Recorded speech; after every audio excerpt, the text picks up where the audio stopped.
پہلے تو سید محمد پہ سارا کنسنٹریشن تھا، ان کو زہر دے کے شہید کر دیا، پھر 11ویں سامنے آ گئے، 1 سال ہی کے اندر اندر ہی قید میں چلے گئے۔ کہا کوئی اولاد تو نہیں ہے؟ کہا نہیں اولاد کوئی نہیں، سیٹسفائی ہو گئے، کہا ان کو جیل میں ڈال دو۔ اب ہم 12ویں کو روکیں گے، ایک ہی طریقہ ہے کہ جیل میں چلے جائیں، اولاد تو ہے نہیں ان کے پاس، چنانچہ یہ میری جیل میں مر جائیں گے اور 11ویں پر امامت ختم ہو جائے گی۔ لیکن وہ مکر اللہ واللہ خیر الماکرین۔ اسی قید خانے میں ایسا انتظام ہو گیا کہ 12ویں کی ولادت ہو گئی۔ جیسے ہی عباسی خلیفہ کو پتا چلا، اسے اس دن نہیں پتا چلا، اسے 1 ہفتے بعد پتا نہیں چلا، اسے 1 سال بعد بھی پتا نہیں چلا، 11ویں نے اپنی بیوی نرجس اور اپنے بیٹے 12ویں امام کو زمین کے نیچے اس انڈر گراؤنڈ قید خانے، تہ خانے یا سرداب میں رکھا جو آج بھی سامرہ میں موجود، اور وہاں کسی کو نہیں جانے دیتے۔ ایک سیقل نامی غلام جاتا، ایک کنیز جاتی ہے بس، اور یہ جناب حکیمہ خاتون۔ 5 سال لگے یہ خبر سامنے آنے میں۔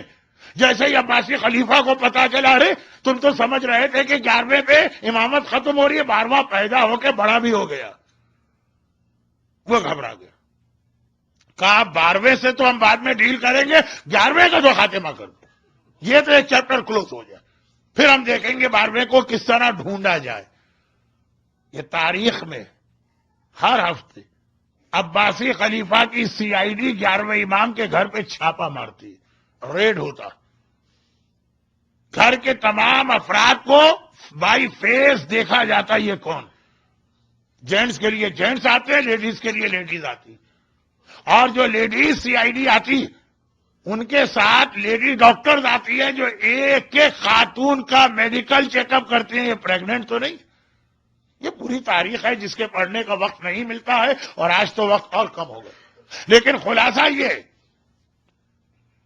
کہ جب پتا چلا کہ ولادت بھی ہو گئی، 5 سال کے بھی ہو گئے، لیکن باوجود یہ کہ مسلسل ہماری فوج کے ریڈ ہوتے رہے، وہ کبھی بھی پتہ ہی نہیں چلا کہاں پہ۔ خالی ریڈ نہیں،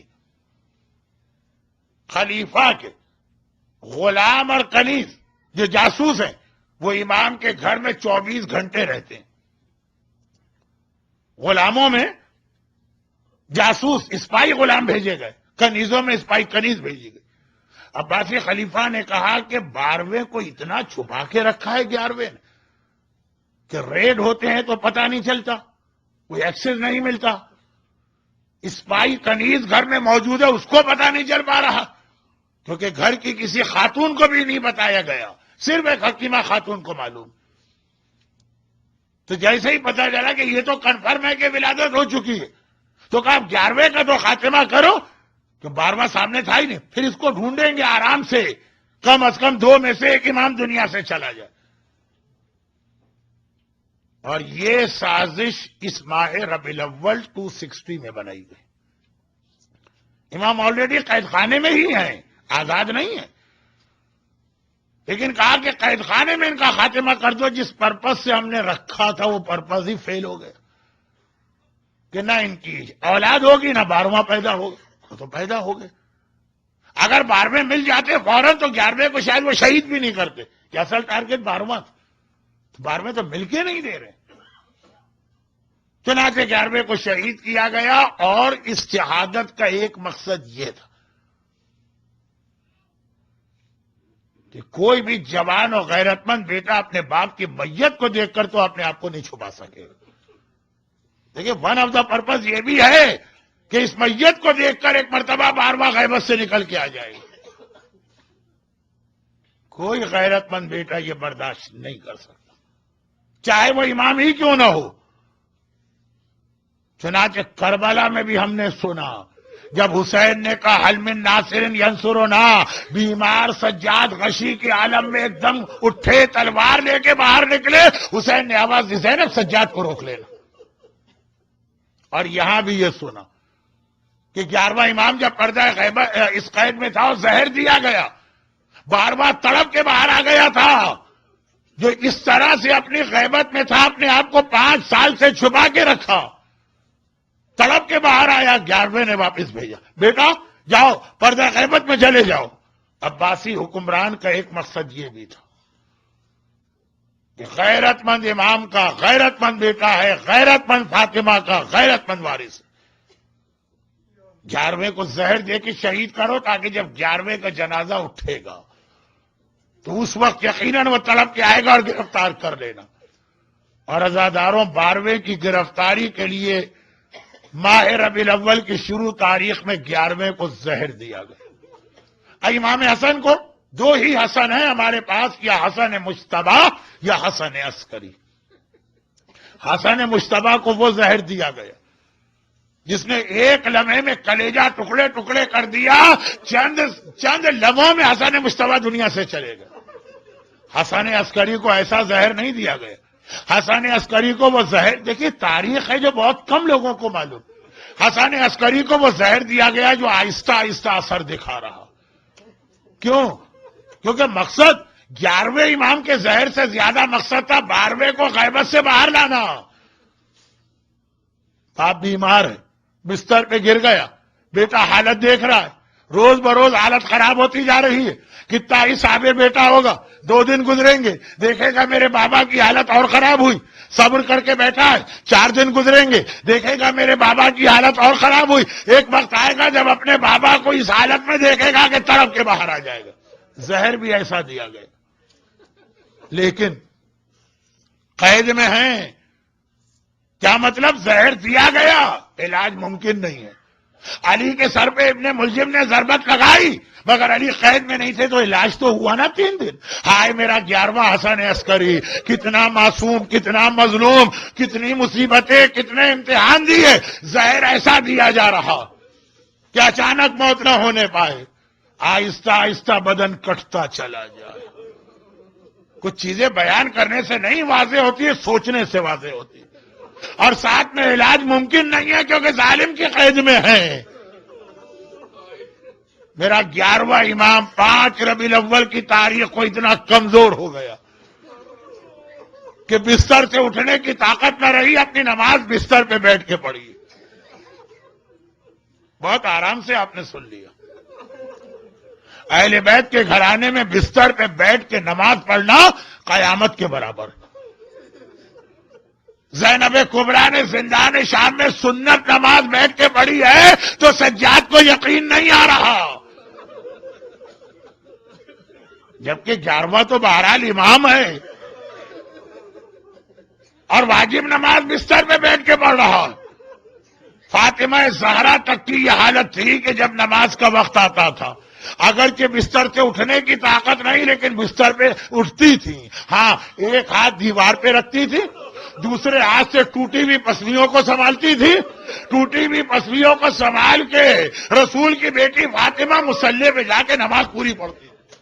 اگر ہائے میرا 11واں امام اتنا کمزور ہے کہ اگر آپ اسے توہین نہ سمجھیں تو زینب کبریٰ اور فاطمہ زہرا کے مسائل سے بڑی مصیبت 11ویں امام پہ ہی گزر گئی کہ بستر پہ کھڑے ہونے کی طاقت نہ رہی. لیکن یہ 5 ربیع الاول کی حالت تھی. جب 7 ربیع الاول آئی اب بستر پر بیٹھ کے بھی نماز نہیں پڑھی جا سکتی، اب نماز لیٹ کے پڑھی جائے گی. اور آج کی رات ختم ہوئی، فجر کا وقت آیا، بستر پہ لیٹے لیٹے امام نے نماز پڑھی اور اس کے بعد ایک مرتبہ کہا اے میرے غلام سائیکل میں بہت پیاسا ہوں، ذرا پانی لے کے آ جاؤ. غلام پانی لایا. میرا 11واں امام پیاس کی فریاد کر رہا ہے. پانی بڑھایا گیا لیکن اس سے پہلے کہ یہ پانی ہونٹوں سے آگے بڑھے میرا 11واں امام بستر پہ گر پڑا. غلام سائیکل نے دیکھا ہائے میرا آقا مارا گیا، ہائے میرا مولا مارا گیا. اور کیوں نہ ہو، حسین کا وارث وہ پوتا ہے. اگر حسین پیاسے گئے، اگر عباس پیاسے گئے، اگر اکبر پیاسے گئے، حسن عسکری بھی اس دنیا سے پیاسے جائیں گے. امام زمانہ کو پیاسے شہیدوں کا انتقام لینا ہے، اپنے پیاسے دادا حسین کا بھی اور اپنے پیاسے بابا حسن عسکری کا بھی. لیکن روایت یہ ہے کہ جس وقت امام 11واں امام پانی پینا چاہتا ہے اور خش کھا کے بستر پہ گرا، ایک بار غیبت کا پردہ ہٹا کے بے چین و بے قرار ہو کے میرا امام زمانہ باہر آ گیا۔ 11ویں نے اس حالت میں بھی ایک بار دیکھا، کہا بیٹا واپس چلا جا، تیری غیبت حکم خدا ہے، ظالموں کے سامنے نہ آنا۔ اور اس کے بعد پھر ایک منزل ایسی آئی کہ وہاں تو 11واں امام برداشت نہ کر سکا۔ جب کل 8 ربیع الاول کو غسل دے دیا گیا، کفن پہنا دیا گیا، نماز کا وقت آیا، چچا جعفر آگے بڑھے نماز پڑھانے، وہ یہ برداشت نہ ہوا امام زمانہ سے، غیبت کے پردے ہٹائے، چچا میرے بابا کا لاشا ہے، اپنے بابا کی نماز تو میں پڑھاؤں گا۔ ایک بار امام زمانہ نے نماز پڑھائی، ذرا سوچئے وہ کربلا کا سجاد جو منزل امتحان امام زمانہ برداشت نہ کر سکے، سجاد کو وہ امتحان بھی دینا پڑا، آئے میرے بابا کا لاشا پڑا ہے اور میں نماز جنازہ بھی نہیں پڑھا پا رہا۔ اور پھر نماز کے بعد غلام کو حکم ملا کہ جا کے عباسی خلیفہ کو اطلاع دو۔ اب اگلے دن جنازہ تو بڑی شان سے اٹھا، تابوت تو بڑی شان سے لے جایا گیا، حکمران زہر دے کر خود بھی جنازے میں روتا ہوا شریک ہے۔ ایک بار سارا سامرا آ گیا، ہر طرف آواز ہے، ہائے حسن عسکری مارے گئے، ہائے حسن عسکری مارے گئے، اور بڑی شان سے یہ تابوت سامرا میں 10ویں امام کی زری کے قریب پہنچا، وہاں پہ میرا 11واں امام دفن کیا گیا۔ دیکھیں دنیا کا طریقہ کیا ہے، جس کی موت ہوتی ہے نا اس کے وارث کو پرسہ دیا جاتا ہے۔ آج 11ویں امام کا پرسہ سب سے پہلے ہم کس کو دیں؟ یقیناً 11ویں کا پرسہ رسول خدا کو دیں گے، یقیناً علی مرتضیٰ کو دیں گے، یقیناً فاطمہ زہرا کو دیں گے۔ شہزادی آپ کا ایک اور لال مارا گیا، لیکن سب سے پہلے تو امام زمانہ کو پرسہ دیں گے نا۔ اے میرے زمانے کے امام، آپ 5 سال کے ہیں اور آپ یتیم ہو گئے، آپ کا بابا مارا گیا، مگر آپ کی یتیمی اپنے ساتھ تماچے تو نہیں لائی نا۔ اے میرے زمانے کے امام، آپ یتیم ہو گئے مگر آپ کو یہ اطمینان تو رہا نا میرے بابا کا جنازہ اٹھا، لوگوں نے کندھا دیا، ہائے وہ جنازہ تو نہ تھا نا جو کربلا میں پڑا رہا۔ ارے امام زمانہ ہم سے پرسہ لیجئے، الغدیر کے حال کے یہ مومنین وہ مومنات آپ کو آپ کے بابا کا پرسہ دے رہے، لیکن جنازہ اٹھا، گھر والے بھی گئے جنازے کے ساتھ، خیریت کے ساتھ تو واپس آ گئے نا۔ ارے کربلا کی طرح کی حالت تو نہ تھی، کربلا والے لٹ پٹ کے مدینے آ رہے ہیں، لیکن کس طرح آ رہے؟ کلثوم کو کہنا پڑ رہا ہے نانا کے شہر اب ہمیں قبول نہ کر، ہم تیرے اندر آنے کے قابل نہ رہے۔ ارے کوئی بی بی فریاد کر رہی، اکبر بیٹا تجھے کھو کے مدینے کس طرح جاؤ؟ کوئی کہہ رہی قاسم لال ارے تیرے بغیر مدینے کیسے جاؤ؟ ہائے رباب کہتی ہے ارے میرے اصغر میں صغرا کو جا کے کیا جواب دوں گی جب صغرا اصغر کو مانگے گی؟ اور زینب فریاد کر رہی ہے ارے پہلے مجھے نانا کی قبر پہ لے جاؤ۔ عزاداروں 11ویں امام کا تابوت تو بڑی شان سے اٹھا، گھر والے خیریت سے آئے، ذرا زینب سے پوچھئے، قبر رسول پہ پہنچی، ایک مرتبہ کا نانا آپ کی بیٹی شام سے لٹ کے آئی ہے، پہلے حسین کا کرتا پھیلایا۔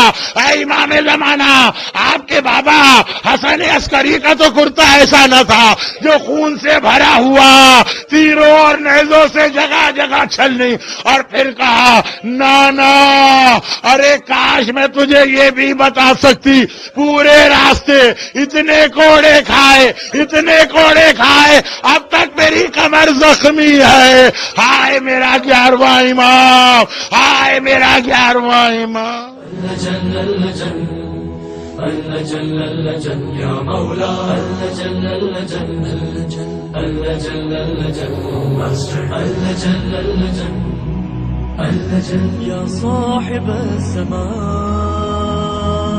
اللجن